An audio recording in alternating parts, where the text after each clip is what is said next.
నమస్కారం అండి. భగవద్గీతలో నేడు 18వ అధ్యాయము మోక్ష సన్యాస యోగమునందు 60వ శ్లోకము తాత్పర్యం వివరిస్తున్నది మీ విజయభాస్కర్. స్వభావజేన కౌంతేయ నిబద్ధస్వేన కర్మణా కర్తుం నేచ్ఛసి యన్మోహాత్ కరిష్యస్య వశోపి తత్.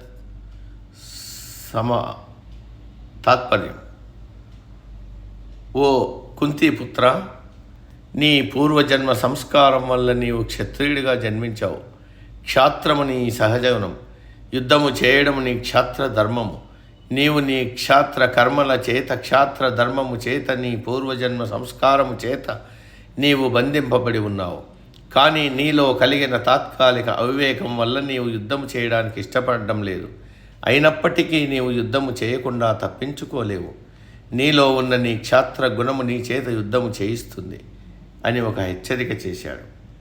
అర్జున, నీకో విషయం తెలుసో లేదో జాగ్రత్తగా విను. నీ పూర్వజన్మ వాసనల వలన నీవు క్షత్రియుడిగా జన్మించావు. క్షాత్రమే నీ స్వభావం. పూర్వజన్మ వాసనలను తప్పించుకోవడం నీ తరము కాదు, ఎందుకంటే ఆ వాసనలతో నీవు బంధింపబడ్డావు.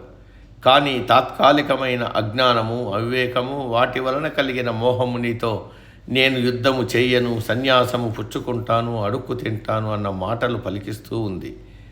ఆ మోహాన్ని విడిచిపెట్టు.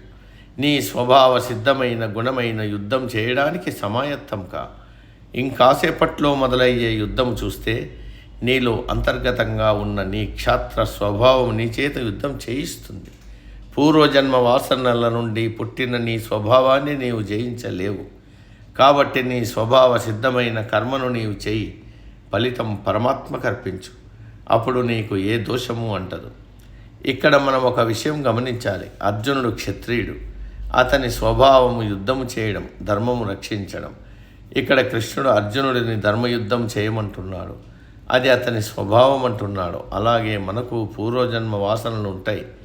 వాటికి అనుగుణంగానే మనం ప్రవర్తిస్తూ ఉంటాం. పూర్వజన్మ వాసనలు చెడ్డవి, దుర్మార్గమైనవి అయితే దుర్మార్గులవుతారు. వారి సాహచర్యంలోనే ఉంటారు. కానీ ఈ జన్మలో పురుష ప్రయత్నం ద్వారా వాటిని దాటవచ్చు. దుర్మార్గులు సన్మార్గులు కావచ్చు. పూర్వజన్మ వాసనలు సాత్వికంగా ఉన్నా ఈ జన్మలో దుర్మార్గుల సాహచర్యం వల్ల దుర్మార్గులుగా మారే అవకాశము ఉంది. అటువంటి అవకాశానికి మనం తావు ఇవ్వకూడదు. మానవ ప్రయత్నంతో, పరమాత్మ అనుగ్రహంతో వాటిని అధిగమించాలి. కాబట్టి పూర్వజన్మ వాసనలు, ఈ జన్మలో చేసే ప్రయత్నాలు, వీటికి తోడు పరమాత్మ అనుగ్రహం, వీటిని సమన్వయం చేసుకుంటూ జీవితం సాగించాలి.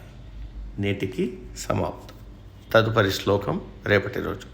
సర్వే జన సుఖినో భవంతు. అందరూ బాగుండాలి, అందులో మనం ఉండాలి.